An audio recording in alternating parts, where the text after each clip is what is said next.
Hi, everybody. Welcome to the Bigger Vision Show. I've got a special guest here today that's going to give you some insight for you real estate investors and also tell you how to protect your money, all that wealth that you've created through real estate and all of your business ventures. If you are tuning in on something besides the Facebook group Bigger Vision, then we want to invite you over to that Facebook group. I know this is airing on LinkedIn and YouTube. We have a free Facebook group community, over 800 individuals, a lot of mindset, inspirational, and also business and investing information that goes on there. Absolutely free. So plug into a community because your net worth is directly correlated to your network. So Melissa Harrison, going and introducing yourself, tell us what you currently do and what criteria makes you an authority in the space that you act in. Well, hi, Chris. Thank you for having me here. I'm always careful about calling myself an authority, but I am a licensed attorney and have been for 21 years now. And through the course of that, I've picked up a few things along the way. I'm also a real estate investor myself and have been for 20 years. So I've got a pretty interesting perspective, I guess, coming from a legal perspective as well as an investor perspective. And I think that's been helpful to me and hopefully some of my clients along the way. I'm still here. I'm not sure what happened to my video. Give me. Yeah. All right. So tell us what made you want to get into the profession that you're currently in. Well, as to the attorney profession, I always just somehow, I was one of those, I guess, lucky people that I just always knew what I wanted to do. And I do understand now, talking to other people, that that's not always the case. We all have different paths, but I, from my earliest age, knew I wanted to be an attorney. And I think what led me to that is I wanted to help people solve their problems. I'm one of those people that I really enjoy helping people solve their problems. For the people that are really woo-woo that follow the Enneagram, I'm a 1 wing 2. And what that means is that 2 side of me really enjoys helping people see their way through difficulty. So that's what led me to the law. The funny story, I guess somewhat funny story, that led me to real estate investing. Right after I graduated law school, I took a great job with a law firm here in North Mississippi. Had my first child almost immediately. Took the bar 6 months pregnant. Most people would say that's not a great plan, but that was my path. I wouldn't change a thing. But pretty quick out of the gate, I saw, hey, I'm not going to be able to be the kind of mom I want to be in these early years if I don't do something that I can kind of make my own. And so I made the choice to do what at the time seemed crazy, but now it was absolutely the best thing to do. Go out on my own at a very early time. And at the beginning, I'm like, man, I've got $70,000 worth of student loan debt. I've left this really great job, and I'm kind of just starting out. I need to come up with a plan. And so I just started I'm a researcher, I always have been. And so back in 2000, I started researching ways that I could build wealth and do things to supplement my profession while I was building my practice. And I stumbled across real estate, as so many people do, and realized pretty quickly that that was going to be the way to go. I did have the benefit that I had a grandfather that in his later years, he had started dabbling in real estate, handful of rentals here and there. And so I had kind of seen the benefits of that. And so that made me a little bit less apprehensive than maybe I would have been. But the funny story is, my first property that I bought, my goal was, it was 2 houses, 2 mobile homes. It was a package deal because somebody was needing to sell out in a hurry. And my goal was, when I bought it, if this cash flows like I plan, it's going to make my student loan payment. And it did. And it did very well from there. And that was really a great way to start out for me, because I've always said buying just one can be kind of, if it's empty or if you've got to replace the roof or there's a refrigerator out, that hurts. But but being able to have that benefit to start out immediately with a package, I kind of was insulated from the downside of it, because even 1 or 2 were having issues, the others could carry it. And so I really quickly saw the benefit of, hey, having more, if you increase your volume, you're going to be offset from a lot of the things that maybe you wouldn't be with just 1 or 2. And the rest, as they say, is history. And we never looked back. Yeah. Did you do any official classroom training or anything for your real estate?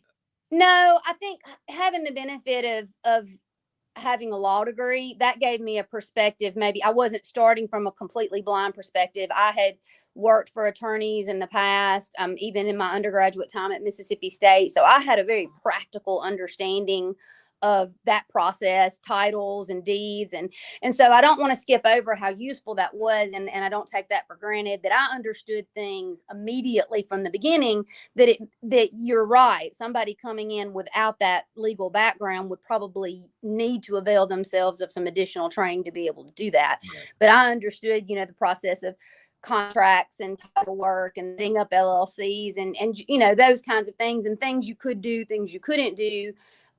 Those, even though I was a relatively new attorney, those were things I knew from my experience and my training, and that was certainly a benefit. Yeah. So that's a great segue into the questioning, because what I want to do is gear this towards our real estate investors in the beginning of this conversation that are just getting started. Matter of fact, maybe not have even taken any action yet, because I know when I first started, I was like, so what do? I just call somebody up and I say, hey, will you take this? And they say yes. And then I have to go to my bank account, write a check, hand it to them. Like, what paperwork goes along with this? How do I know there's not a mechanic lien from the handyman that did some work, or back taxes, all that good stuff? So we know when you've got a realtor and you're buying your personal home, they're going to walk you through this process. You're pretty much paying them commission for being a consultant to make sure that you don't get yourself into a bunch of trouble. But as a real estate investor, most of the time we're not coupled up with a realtor. If you're smart and you're doing it in the very beginning, you've either got somebody experienced or you're coupled with a realtor and you're walking this process. But let's say that they just go out with without a mentor, without a realtor. When do they need to get a real estate attorney involved with the process? Well, it depends on how savvy they are and what their background is. If it's very little, they need to, whether it's an attorney or a realtor or some sort of professional or a mentor, immediately. You got to, you can't, this real estate is, in my view, one of the best things in the world that the people that enjoy that kind of thing can do to build wealth. But it's not something you can just jump off in, you know, without consequence. It's very serious. It's very expensive. And even if you are fortunate enough that you've got, a bank account full of money, you still, in fact, sometimes some of the things I have seen in some people, not necessarily investors, but maybe people that they have the means and they're like, oh, I see this house, I want to buy it for cash, I don't need any help. And I've literally had that happen before. I've had a bank call me before and say, hey, we've got this sweet little lady that's trying to wire, $150,000 out. And we're a little bit worried. Could you check on that for her? And sure enough, thankfully it wasn't a scam, although in some cases it could be. But it was a situation where there were some title issues that had to be resolved. And she was about to wire away money and was going to have kind of a title mess on her hands. And because we caught that and we're able to say, oh, wait, you need to have them do some legwork before you pay them and get the deed. That saved her thousands of dollars, and it took them about 6 or 7 months to clear it up. There actually had to be some chancery litigation in that particular situation. So all that to say, sometimes in the instances where you have somebody that is fortunate enough to have that money, they're the ones maybe that are at risk. The people that can't do that aren't, because if you go to a lender, or even if you're using private money, the people involved in that's going to be smart enough to say, okay, we're going to need to run some title work and see what's happening. Or people can get in trouble sometimes, is where they're like, hey, I've got this money and I want to invest it. I'm not getting any interest in the bank and I have it. I'm just going to write them a check and they're going to give me a deed.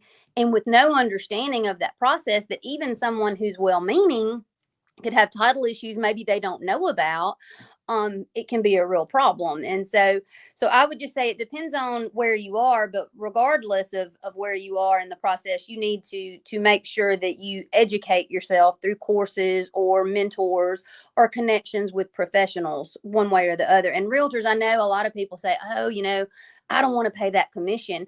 I will say, particularly for a new investor, if you find a high octane realtor that realizes you're going to really make some deals and work, they'll save you a lot of trouble, especially if you don't have the time maybe to wade through that. That's something to think about. And the benefit of that is you've got a little bit of help and you're not all by yourself. Certainly people can do it all by themselves. And I laugh, when we first started our first deals, I don't think we had any realtors.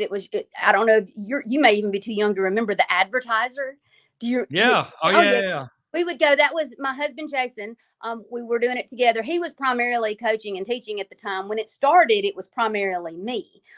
He didn't really have time. And then as my practice grew and took on more of my time, that kind of, we handed that off, and it became, now today, really, it's more him than me as far as the day-to-day management, certainly. But we would love to go to a convenience store and get an advertiser, and we'd go through the advertiser, and when I tell you, we found 45 acres in Guntown with a 10 mobile home trailer park set up. That was one of our best deals ever. We've since sold it. But when you're first starting out, those kind of deals, and it was just fun. We enjoyed that process. So we just go through the advertiser and find these deals and go look at them completely on our own. But again, I had the benefit that I had the forms, hey, I'm ready to do this. Let's do a contract, and knew the process in a way that maybe somebody that didn't have that background. If you don't have a connection with a realtor, you do probably need to have a connection, at least with a real estate attorney or someone that's going to be able to help you take that next step, because you're going to need to get to the next step. You've done the deal, assume you negotiated everything and haven't messed anything up. And frankly, if you're brand new, that's unlikely if you haven't had some sort of training or interacted with some people that can help you out. And most people that are successful in this area, I find, are happy to do that. Positive people, they know there's infinite money, there are infinite deals. There's no need to be jealous or worried about somebody stealing the deal. They understand that there's plenty of everything. Now, people that come from a scarcity mindset, that may not be the case. That's right. But people that understand there's infinite deals, infinite ways that people can be successful, they're going to be glad to help you. And I found that to be true through the years. Even though I had that legal background, we've had several mentors that were maybe 10, 15, 20 years ahead of us that were always very glad to sit down and talk to us and share their knowledge and expertise. And I got the benefit sometimes of the lessons they had learned in a harder way. And I think everybody that does this long enough, if they've got the right mindset, they're going to find those people too. Right. All right. So I found a house. Mm-hmm. I've negotiated my purchase price. What piece of paper is going to get involved at this point between me as the buyer and the seller so that we can start our purchase process? Well, in Mississippi, for you to have a contract for the sale of real estate, it's got to be in writing. That's statute of frauds. That's on the bar, every bar exam. Mm-hmm. So, just shaking hands and, saying we've got a deal. Well, if everybody does what they say they do, maybe you do. But typically when you make that deal, then you've got to close the deal, right? You got to get the deed. You've got to change. Money's got to change hand, all these things. All of those things typically are going to happen at either a real estate attorney's office, or if you are using in-house bank financing, sometimes the bank will have the attorney do all that stuff in the back office, and maybe you'll close at the bank. But if you're dealing with a cash situation, you're going to have to interact or do something with an attorney to make sure you've got the deed and all of that's done. But so let's back up. At that point, let's back up contract. on just the contract. So we got to have a contract. Mm-hmm. The old school handshake's not any good anymore for it to stand up in court. Okay, and that contract is going to outline what about this purchase? From a legal perspective, it needs to be enough that you can sufficiently determine what the deal was, right? Now, that doesn't have to be a whole lot. In fact, there's case law of people writing things out on napkins. I've seen a few napkins in my day. And you know what? That's perfectly legal. If somebody tried to back out, and there's case law on that as well, that napkin may be enough to say, no, we've got a contract. So on the one hand, be very careful as you're dealing with people, because you may be having drinks and having a good time and talking stuff and not really mean what you're saying. But you start writing numbers down, you might better mean what you're saying, because it can be interpreted. So number one, be careful of that. Number two, technically, to have enough information to clarify your deal, you need an address, right? Property address, sales price, who the parties are.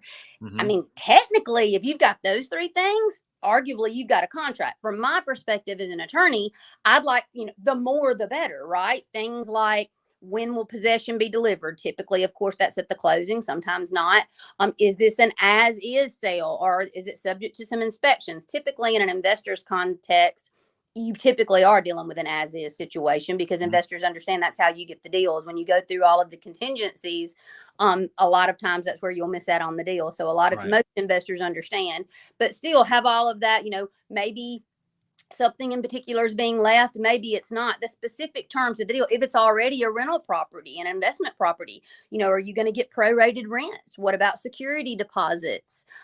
Those kinds of things. If it's if a mobile home is involved, and this is probably the biggest mistake I see a lot of pretty savvy investors make, not realizing that in Mississippi, a mobile home, which mobile homes can be more profitable than houses. We started out making we don't have a lot of I don't think we have any now, but when we started out, we had a lot of mobile homes because you could make a really nice return cash flow wise on your.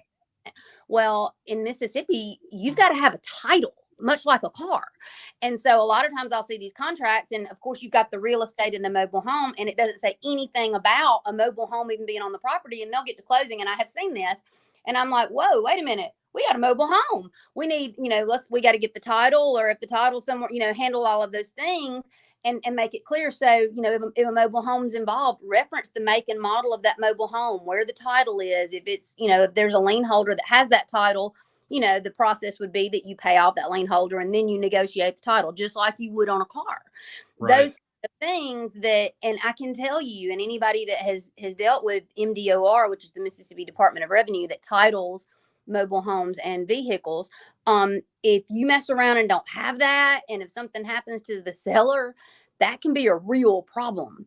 It's when you get ready to sell it in particularly. So, those are just those kind of, the more the better. You can get a very simple real estate sales contract, usually either from an attorney or probably online, that will, check all the boxes, but really think about, and hopefully if you're investing, you've educated yourself to know the kind of things you need to be thinking about, and try to get all of that in there. And the bigger the deal, the longer that may take. And it's easy to get impatient. But, buying one house on a lot, from somebody that's retiring or moving away is a different deal than maybe buying 10 or 15 houses from an investor. Though, that's a different process. And so you just got to be patient and maybe have several meetings and work through that process and get it all written down. And most importantly, what I always tell everybody, just make sure everybody's on the same page, because what you don't want to happen is there to be a misunderstanding because something didn't get put in that contract, and then you get to the closing table and maybe somebody walk after you've extended a lot of effort and time in a situation. Particularly if you've got something that's contingent on appraisals. Well, appraisals are not cheap, and maybe you've spent a bunch of money on appraisals, and now you're not going to get the property. So maybe it didn't say, and the buyer paid for the appraisals, and now it's a no-go, as opposed to protecting yourself and saying maybe, hey, we'll split the cost of that if this deal doesn't pan out, because that way the seller would at least get a copy of the appraisals, and they would have some value in it. There's just all kinds of moving parts, but the short answer is as much as possible. But the legal answer is it may not be as much as you think. So when you start writing things out, be very clear. If it's not intended to be a contract, hey, we're not contracting here, we're just dealing, we're just negotiating. Right. Yeah. Be very clear and make that clear, because there is absolutely case law where maybe one party was more serious than the other, and the selling party's like, I didn't mean that. And there was enough written down to say maybe they did. That includes texts, emails. In this world we live in, I have seen people bind themselves contractually via text. So just be aware of that, especially when you're going back and forth on amounts and negotiating. So just be aware of that and be careful. And as always, seek all of the legal and professional counsel that you have access to. So we've got our seller, we've got our buyer, we've got our purchase price, and then we've got, if there's contingencies, just meaning, hey, this will void this contract if these are not met. And that might be an appraisal, that might be getting financing. If we're doing a big purchase, even as a real estate investor, I do, sometimes financing comes into play. And that gets us out of the contract. Is there any money that's passed during that contractual time that says, hey, I'm going to be good for this piece of paper and signature that I'm putting here while we go and do our due diligence and walk the property, try to get our financing, do the appraisal for the financing, that kind of stuff? Typically, there is earnest money. It may be Mhm. $500. It may be $1,000 on a bigger deal. It may be substantially more. It just depends. And again, that's all a point of negotiation. And I have seen that done a couple of ways. The safest way, in my opinion, and of course, disclaimer, if I didn't say it before, all of this is generally speaking. Sure. Every situation is different. And so don't take whatever we're talking about here and think, oh, this, applies 110% to me, because Right. the specifics and facts of your situation may be completely different. So seek that legal counsel, but we're speaking generally here. But typically the safest thing is then for you to, at that contract, go ahead and choose, if you know a closing attorney. Now, I'll say 90% of people, if you're not investors, probably don't. But if you know a closing attorney, go ahead and put that in there and take that escrow money, that $500, that $1,000, if you don't have a realtor involved, and let that attorney hold that money so that it can be dispersed appropriately once the closing happens, or if for some reason the closing doesn't happen, return that money. I see, though, sometimes the buyer holds the money. And of course, if a realtor's involved, the realtor's going to hold that money. So every situation is a little bit different. I do find most contracts, if there's not some sort of, close dealing relationship, you're going to want some kind of money just to see they've got skin in the game. Unless the seller has reason to not ask for that, it's kind of unusual probably not to have at least $500 or $1,000, and maybe much more on a bigger deal. Right. Okay. Yeah. So a real estate attorney would be the best person to be holding your earnest money if you're you not don't going through a realtor. Yes. Okay. So we've got the contract set up. We've put our earnest money down, and now we've done whatever we were going to do. Let's just say it's an as-is sale, so there was nothing to do. Now we've contacted you in your office. You have done the background work on the title search. What actually is happening on a title search? On a title search, and this is really one of the most important jobs an attorney has. And I know a lot of investors like, oh man, you're killing me, because we show up with all the problems, right? We're typically investment property, as a rule, that there's a reason you have that good deal. Maybe there's something quirky on it. Maybe there are 15 heirs that a grandparent left, and you've got to track all those people down. Maybe there was a will that wasn't probated.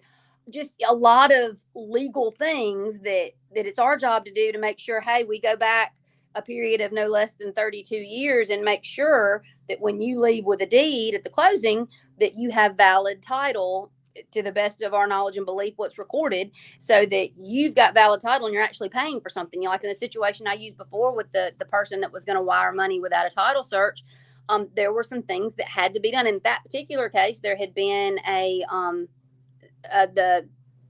trustee had forgotten to pay the real estate taxes. So there'd been a tax deed issued. Mm-hmm. So in that situation, you had to resolve that tax deed either by, working out a deal with the person that holds the tax deed, or through some action to set that tax deed aside, which requires chancery action. So those kinds of things that a lot of times sellers have no knowledge of. Maybe sellers don't realize there's $1,500 worth of garbage liens on their property, because in Mississippi anyway, the way that works is, because the county is the one assessing it, there's no statute of limitations. They can literally go back to the mid-90s when they started collecting garbage and say, hey, we never did collect on this money, and now it attaches to the property, and maybe it's been sold 4 times. And they're like, whoa, what are you talking about? It's almost like tag you're it. The buyer that's holding it, when they tack them on there, ends up getting to pay those. And we always go over that. We've actually got a form in our office to kind of explain that and tell people that, especially in investment property, that comes up a lot. And so because of that, just as an aside, I do recommend landlords go ahead and just handle the garbage yourself, because once you start getting those garbage liens on there, it seems like it's kind of a nightmare to get them all cleared off and get it done. And so I would just add that into my cost of doing business and pay the garbage bills myself. So I know I don't have to worry about that, because if a tenant is using a PO box to get their car tag, it's never going to affect them. But right. If and when that property is sold, that closing attorney is going, and it doesn't matter how old it is or how long it's been on there, unless and until the Mississippi legislature changes that. If we don't pay it, then when that subsequent buyer goes and tries to get a car tag, they're not going to let them. And then they would come to us and say, why didn't you pay this? And so, Right. you know, that's just the way that is. Those kinds of things that you have no way of knowing. Maybe the person that is selling it forgot that they had an issue with a debt or a creditor, and there's a $2,000 or $3,000 judgment against them that has to be paid. If you don't make sure that's done at closing, then that attaches to the property. And when you get ready to either borrow money or to sell it, then it falls off on you. Yeah. I mean, yeah. So there's just, there are lots of things, and people, another common thing I see investors do, maybe they're out there and they're like I was, especially at the beginning, looking down those deals, and it's so much fun, and it is fun. But, they're talking to maybe two of the owners of the property, but not the third. When you're getting ready to sign a contract to sell property, if you're not talking and dealing with all the owners, you're kind of wasting your time. So when you send it, say you don't have a realtor, and you're like, okay, I've got this contract and I'm going to send it to my real estate attorney and tell them we're ready to close, run title on this, we're ready to go. Well, you send a abstractor or whoever, they spend half a day searching it. They bill the attorney $100, $200, whatever it is. And the attorney looks at it and they say, okay, so this is owned by these three people, but you've only got a contract that you got me here for two people. You're going to have to get this other person on board. Well, maybe that other person doesn't want to sell. Those kinds of things. And there's some of that you may be limited in what you can find out. Sometimes you can tell that doing things like going on Delta Computer Systems, doing just your own legwork, seeing whose name. But sometimes if the property's been transferred or if it's an estate, it's not always obvious how many people need to be signing off on something. So just, do the best you can. But as you're talking to people, say, is there anybody else we're going to have to be dealing with on this? Because before you start spending money and energy, you want to make sure you've got all the players at the table, because otherwise you're kind of wasting your time. And I do see that come up a lot too. And that's, sometimes people just don't understand. They think, oh, well, he hadn't had anything to do with this property, and he didn't even talk to mama and daddy. Well, it doesn't matter. If mom and daddy died without a will, right, their kids have a share in it, and they're all involved in this process. And that's a big surprise sometimes to people. So you said Delta Computer Systems, which is where you can find your tax records. Mm-hmm. And then once you see who is that's a very good part. Yeah. Yeah. Once you see who's over that, then you can actually take that to the Secretary of State, mm-hmm. and then you can search who the members are if it's an LLC, and correct. Possibly get some contact information. So that's one very easy way to skip trace. Absolutely. Okay. So we're at the table and we're ready to sign, and let's assume this is a cash deal, not the financing paperwork involved. What is the main documents that we're going to be looking at during signing on a cash purchase? On a cash purchase, normally you're going to be fortunate enough you're going to be dealing with a good old-fashioned HUD. That's what we did back in the old days. Now, mortgages require some more extensive paperwork. You've got closing disclosures for the seller, closing disclosures for the buyer. It's a lot more paperwork intensive. But on a cash deal where you're not doing that kind of financing, you're going to be dealing with a good old-fashioned HUD. And what a HUD form is, it's from the Department of Housing, as the name would suggest. It's been around forever, and it just breaks down the terms of the deal. It'll have the property, it'll have the buyer, it'll have the seller, it'll have the sales price, it'll have whatever deductions have been made, either to pay off any mortgages or deeds of trust that the seller owns. Because we didn't really touch on that, but it goes without saying, if a seller has a mortgage on a property, that's going to have to be paid out of their proceeds for the buyer to get valid title. So right. It will proceeds if there is a mortgage or deed of trust or any other liens, like those garbage liens or judgments we were talking about. If for some reason taxes for, say here we are in April, maybe the 2021 taxes haven't been paid, so you got to full pay that plus penalties and interest. And then in addition to that, in almost every case, unless there's a special provision to the contrary, you're going to do what we call prorate taxes, because Mississippi does taxes in arrears. So for instance, the taxes for 2022 won't come out. The bills won't come out until late November. They're due by February the 1st. Because it works that way, sellers during this year, we prorate the amount that would be their taxes based on last year's bill through the date of the closing. And right. I will say now, a lot of times on maybe investment property, it may not even be that much, but sometimes on a more expensive home, that's usually the amount. They're like, oh, I thought I was getting a little bit more. And that's usually the amount, maybe $1,500, $1,600 if you're later in the year, that they weren't accounting for those prorated taxes. But the reason is, if you think about it, the seller doesn't care if the taxes get paid or not, and you can't pay them until those bills go out and, you know, the latter part of the year. And so the buyer's got to take responsibility for making sure they're paid and has the incentive to do so, because the seller doesn't care if a tax deed's issued on the property because it went 3 years without paying the taxes. Right. So it takes the tax assessor's office till the next year to change the name. So the buyer may not get a bill, but we always go over all that and make sure they understand, hey, you need to go.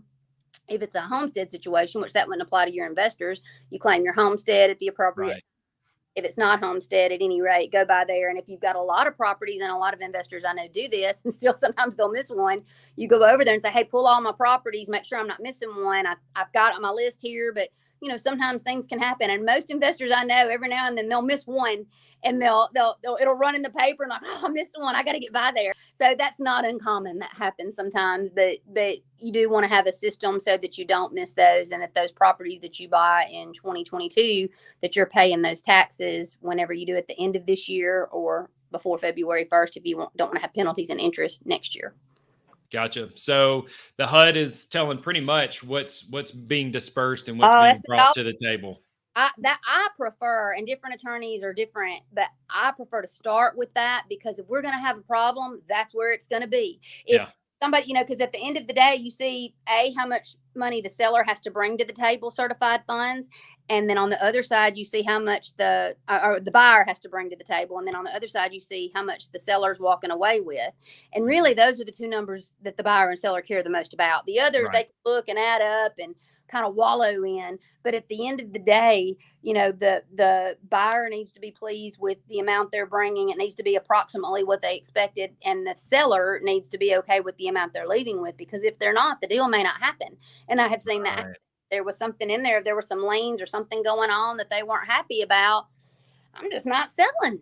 And that can happen. And so that's why, you know, you want to, as a buyer or a seller, to the extent possible, depending on the time constraints the deal has put on everybody, you know, just say, hey, I want to get that closing disclosure, the HUD, a day or two before. And even if that means we push the date back, you know, whatever we got to do, but I want to be able to have a little bit of time to look at that. Now, as you get more comfortable with it, you know, you're less, you know what that is. You understand what's going on, about do it yourself. But especially as you're starting out, I would say somebody that was just starting out, you're going to want to look at that a day or two ahead of time and make sure you understand it. If you don't, ask the closing attorney. They'll be, you know, very glad to explain it to you, but just make sure you're on board. And that'll come up sometimes. You know, sometimes that's another thing, kind of circling back to the contract, but it pertains to this. You know, in most cases, a typical case, the seller's going to pay for deed, title, and termite, right? So a deed's $125, title maybe $350. It depends if it's, you know, several tracks, it may be more than that. And then a termite, if everything's clean and good, $68, $75. A lot of investment deals don't even have a termite, but that's just, you know, it's inexpensive. That's a good thing to have. A deed, title, and a termite. Make sure that the house isn't eat up with termites before you buy it. And then the buyer typically pays the rest, the settlement fee, you know, disbursement fees. So it ends up being kind of close to even by the time the dust settles. Because on a cash deal, depending if you don't get title insurance, which is another topic, but if you don't, you're probably looking at $700 to $900, give or take. And then on a title insurance policy, it just depends in reference to what the cost is of the sale. So, you know, that's typical. And if it's not said otherwise, it's going to be kind of expected by the closing attorney. That's what's normal and customary, and that's what's done. So if that's not the deal, and I will see that sometimes, I'll see a seller say, I said I'm walking out with this much money, and that means I'm not paying anything else. Mm-hmm. And, you know, so if that is the case, it's really important to everybody to get that HUD or the settlement statement or the CD, whatever it is that applies to your transaction, so you can look at it, because it is kind of stressful to get there the day of and be like, I'm not paying that. And the closing attorney's like, well, somebody's got to pay it. And it could very well be, and I've had this happen, that kind of stuff comes up and it's on a day, maybe it's the last week of the month, which if you do much in real estate, you know, I don't know why, but that's when everybody wants to close. Banks, parties, everybody. So we may be, or the last working day before a holiday. So, you know, a real estate closing attorney may be slammed with 4 or 5 closings in a day. So you're talking about, you're on the hour. You don't have any time to be messing around and reprinting documents. So negotiation has passed. If you have not seen it and that's not what you think and you can't do it, it's very possible if it's one of those busy days, you're like, I can't stop what I'm doing and do this right now. We're just going to have to reset you for another day. It's unlikely. Usually they're going to try to do it, but it's possible depending on how many and what's going on. And if this is something you guys should have been able to hash out before. So to the extent possible, it's always better to try to get a look at that and let the real estate attorney know, hey, I need to have that HUD the day before. And that way, if we've got any issues, we can let you know ahead of time. And they want that too, because they don't want to be there while everybody's there having to change everything and stop everything, especially when they're booked on the hour if they're really busy that day. Right. All right. So we got our HUD, we've closed. I'm going to ask you a couple of terms, and then we're going to move into a little bit of creative financing. Mm-hmm. So what is a warranty deed? A warranty deed is literally the document that will be recorded in the Chancery Clerk's office here in Mississippi. In different states, they'll be called different things. But in Mississippi, it's the Chancery Clerk's office, and it actually conveys the property. So, for instance, if I'm selling you a property, a warranty deed, it's going to be from my company, XYZ LLC, to your company, Chris Garrison LLC, and it's going to have our names and our addresses and phone numbers, because just in case there's any issues and the clerk needs to follow up with it. It's going to have a legal description of the property. Usually, if it all is as it should be, that's going to be at some point a surveyed description or a platted subdivision, so you can, with reasonable certainty, identify the real estate that you're purchasing. And as we alluded to before, that's not going to include any mobile homes. You're going to want to get those titles, but real estate includes the land and the fixtures on the land, which include a permanent structure like a house. Right. And so that goes with it. You don't need anything else for the house as long as it's not a movable structure. But that warranty deed is the actual conveyance. Now, it has to be recorded. So in Mississippi, until it's recorded, it did not happen. I see some people sometimes like, oh, I'm just going to sign it and let them hold it and they can record it. Don't do that. I mean, if you do the deal, go ahead and record it. If there's some reason that conveyance can't be made, there are other things you can do, like contracts with options to purchase. There are other things, but you definitely want to understand that you don't want to have a warranty deed that you don't record. If it's your intention for that warranty deed to be valid, you need to go ahead and record that with the Chancery Clerk's office, because in Mississippi, until that happens, it didn't happen. But that once it is recorded, that changes the ownership over it. And so the following year, the tax office is notified. All of that in Delta Computer Systems that we referenced earlier is updated to show the new owner. But the moment that deed is recorded, that ownership changes hands. That's the deed, the most important thing probably in the whole thing. So I know we've been talking about a cash sale, but I want this term spoke about as well for our aspiring investors. What is a deed of trust? A deed of trust is a mortgage. And what that basically means is it's a lien on the property. So if an investor or a bank or any lender to a transaction is going to be taking a lien on the property, meaning if they don't get paid back, they can foreclose, they need to have a deed of trust that is filed preferably immediately behind the warranty deed, so nothing else has time to stick. As a purchase money deed of trust, and that's got a heightened level of protection versus, if you already own property that you want to go borrow money on. A purchase money deed of trust has a little bit heightened level of protection in terms of security interest. And you need to have that if it is your intention to have that lien, and it needs to be just like the deed. It needs to be recorded in the appropriate Chancery Clerk's office for your county where the property is located. So that if and when it becomes necessary because of the terms of the note not being met, you can foreclose and go through normal foreclosure proceedings instead of having to maybe go through a really lengthy court situation. Because if you have that done correctly, that's probably not going to be necessary. You're going to have a right to foreclose once the terms of the note aren't met. Gotcha. Okay, so let's talk creative financing. We've gotten through the basics, the elementary phases, and now we're like, hey, we don't have enough money in our bank account to just go buy the town, and we've got to figure out how we can buy this. And the bank said they're not loaning me any more money. So there has been an option that many investors in the real estate space try to use, and it's called a subject to purchase agreement. And pretty much that's where, hey, I'm going to come in and purchase your property, your real estate. You've got a mortgage on it with the bank, and we're not going to tell the bank about it. And the bank is you're going to keep your mortgage intact, but I'm going to make your mortgage payment. I'm purchasing your property, but you're not going to get out of your mortgage. I'm just going to make the payment for you. Mhm. So what kind of documentation do you suggest goes along with that type of Well, first transaction? of all, what I would suggest is that is not to be undertaken by someone who doesn't, on both sides, buyer and seller, fully understand the potential pitfalls.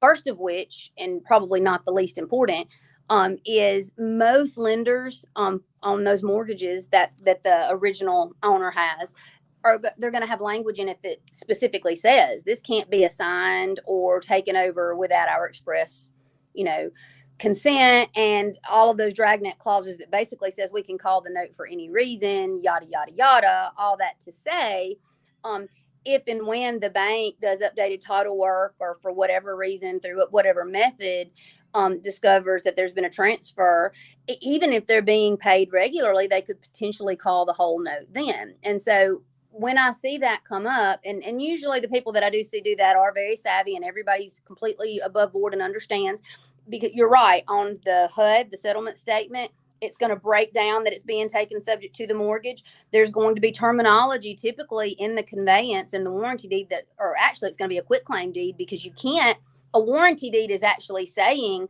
I'm promising you that I'm giving you good title today. And technically that seller can't do that, because the seller knows and is expressly saying in this conveyance deed, I know I've got a mortgage, and it's got to be paid before you have complete ownership in the property. Your ownership is subject to that mortgage. So typically, if there's a conveyance deed in that situation, you're talking about a quitclaim deed, which a quitclaim deed, and it's quit. Q-U-I-T. Not quick. Q-U-I-T, and maybe that's just a legal thing that drives me kind of crazy. But everybody, I mean, even realtors want to call it a quick with a K, and no, it's not quick, it's quit. Now I don't know why, and I guess it, but that I do, that's what it is. A quitclaim deed, though, basically is I'm conveying whatever interest I have in the property, if any, and with the understanding that if you have title issues down the road or whatever, don't come see me. I told you about that. And typically in that, it's going to say subject to the specific mortgage, and then with the understanding that the lender could potentially find out about it and call the loan tomorrow. Mm-hmm. Practically, does that happen? No, it usually it's when the note comes due in 2 years. The way that I've seen investors plan on doing that is they time it out. They know when it's going to have to be re-upped, and they have it all timed out so that they can full pay and have it full paid by the time the bank's going to be doing their title work to see that the conveyance has happened anyway. But still, I mean, that's just something to be aware of. If you decide to do that, you want, the person that's selling is going to typically take back a second deed of trust for whatever money is owed, if they're owed money in addition to paying off the mortgage. A lot of documentation. You want to make sure everybody understands that, but most importantly, just that everybody's prepared for the worst case scenario of that original lien holder calling the note.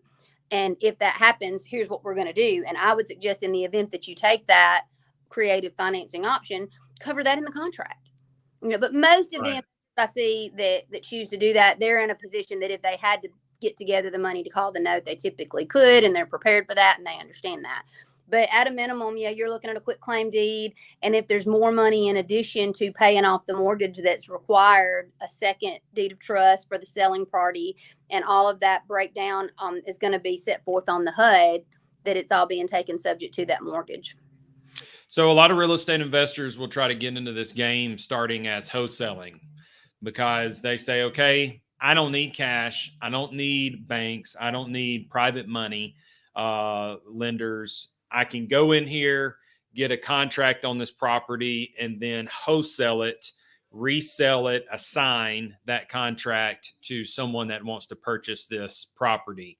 Tell me the woes and the yays about the wholesaling with that. And the problem is, in many states, the scenario that you just described is no problem. It just rocks on, and there's absolutely no issue with that at all. The issue is every state has their own little eccentricities, and I am sure you could probably find an attorney somewhere that would rock and roll with that a little easier. It is my position and the position of my underwriter who and title insurance companies and all of the people that we've consulted through best practices, that in Mississippi, the problem with wholesaling is it equates to acting as a realtor without a license.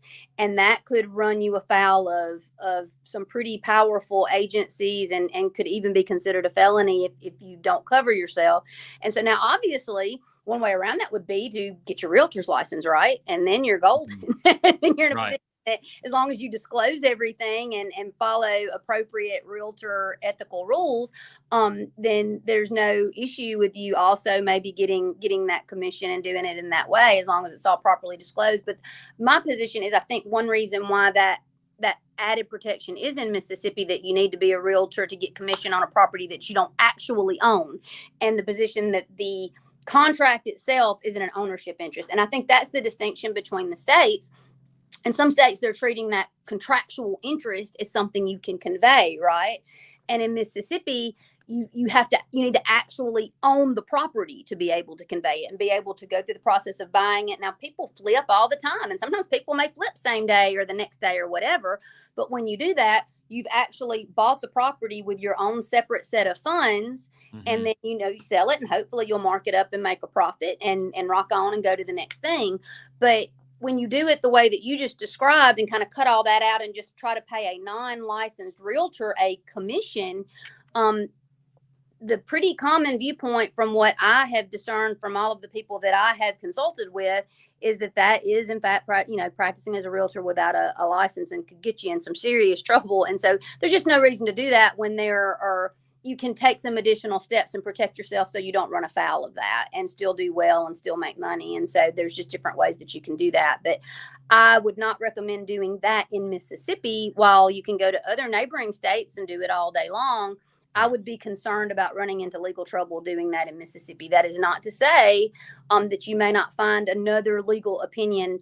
But to me, if you're in a gray area that could result in a felony, you might want to slow down just a little bit and say, well, maybe I can do it a way that's not as gray. And so that I'm in that position. So. Yeah. Okay. So you're going to have to close it to, in your opinion, legally, what you've studied legally to protect yourself. You closing that property and then you're just reselling it. So even if you don't do any remodeling, it's like a flip. Yeah, it is a flip. Yeah. And there's nothing that says you can't buy property and sell it for more. People do that.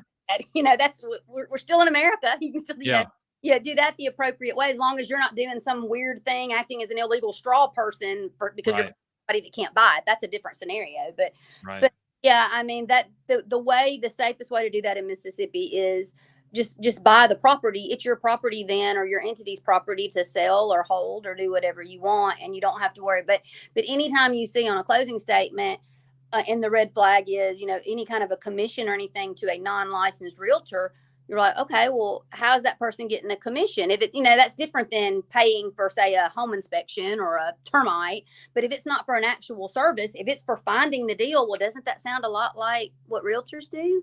Right. And so that's the deal. And I really think, and I've considered it, and I don't know the thought process behind it, I think maybe one of the reasons is realtors, they do have, ethical and licensing guidelines they have to adhere to, or they can lose their license, when maybe somebody off the street that doesn't have to answer to a licensing authority, maybe not so much. And so, it's just an additional, my opinion is it's an additional way to try to protect the public, maybe from unsafe, dishonest practices. I haven't asked anybody, beyond the experts that I've referenced, what they believe the law is, the thought behind it, who knows?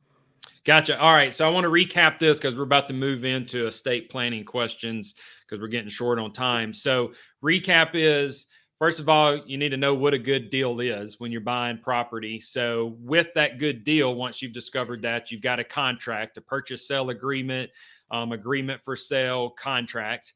That's outlining who's buying, who's selling, what you're buying it for, and if there's any contingencies, and what money you're putting down as good faith, called earnest money. If you're putting earnest money down, that's going to either a realtor or an attorney, which is the safest two options. If you hand it straight to the buyer, there's always that risk of them running off with your money.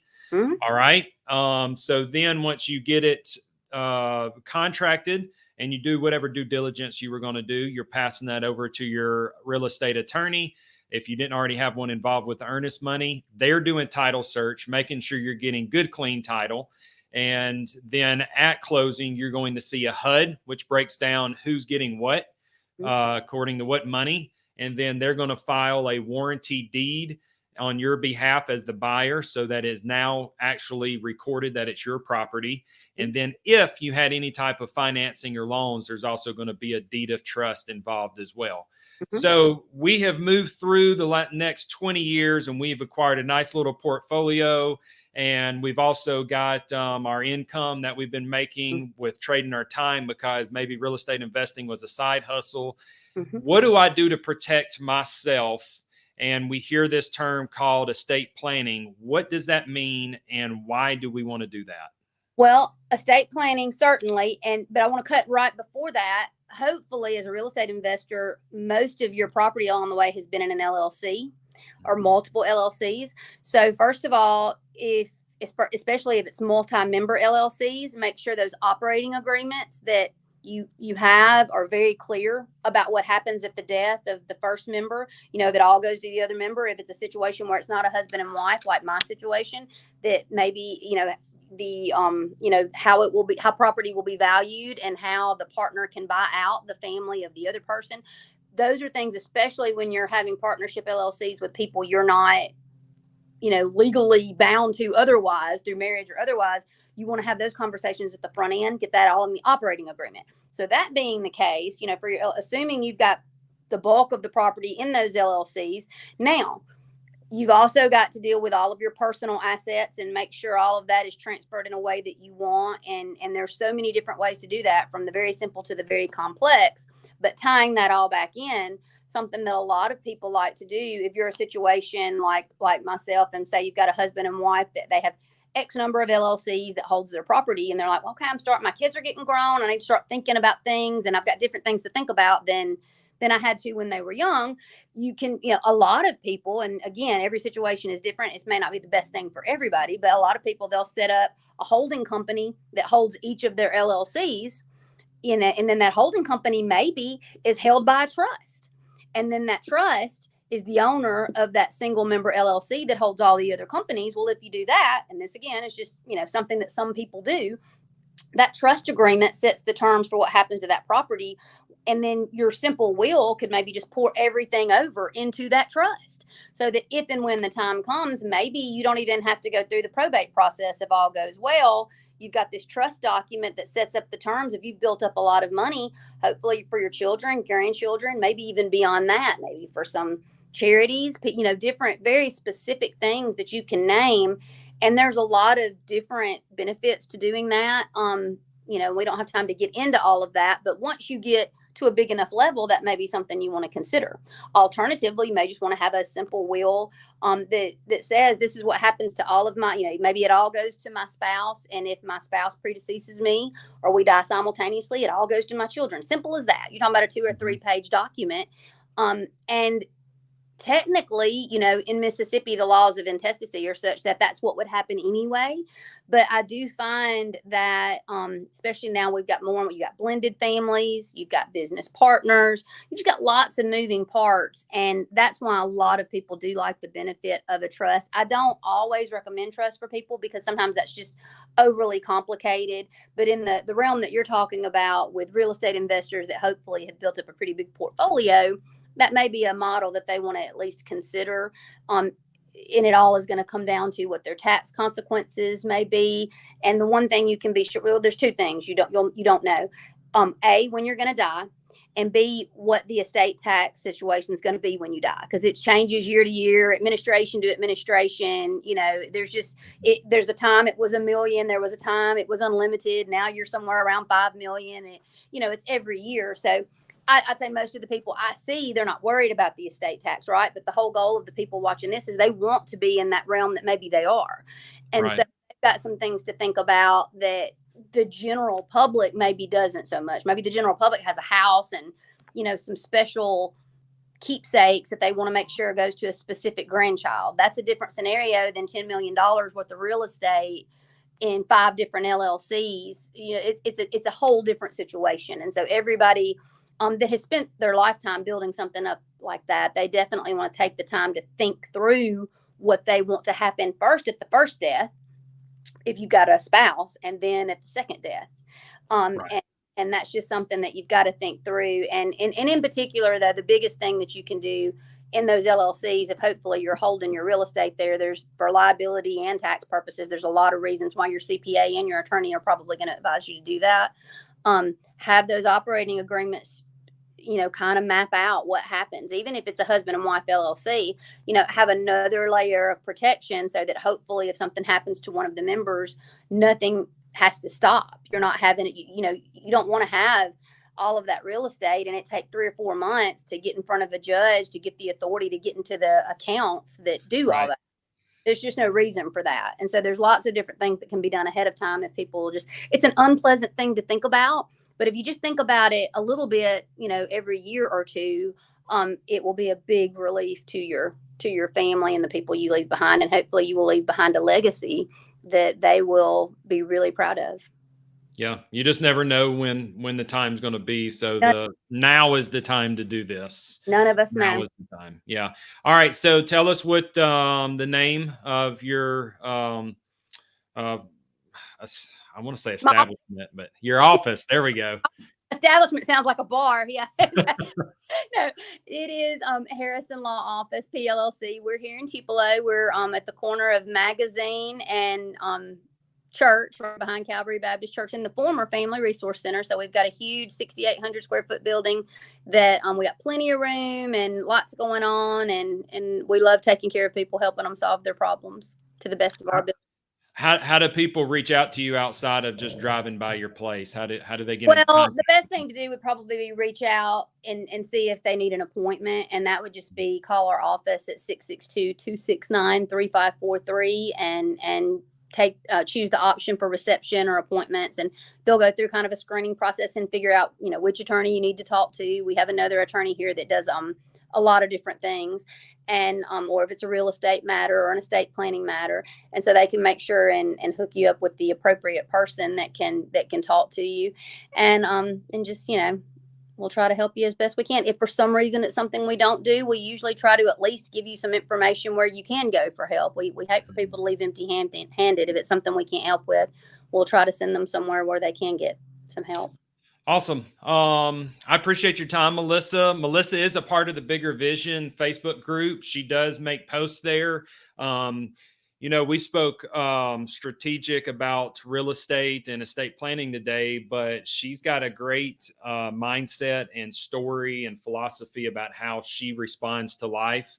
So if you get the opportunity to interact, maybe message her through the group. I'm sure she would be willing to share any insights that she has. I get to meet Melissa weekly at a couple of different groups. So she's a great person to know, and you've lived a strong life and got a lot more life to live. So I appreciate you taking the time today.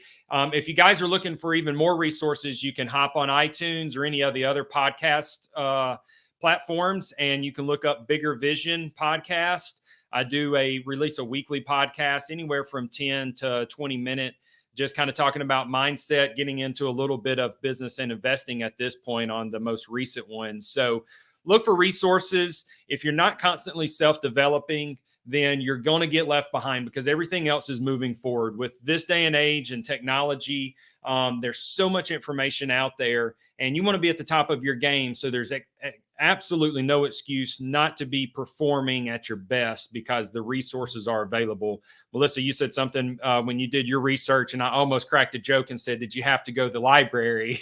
Because there's 2,000 all the way back.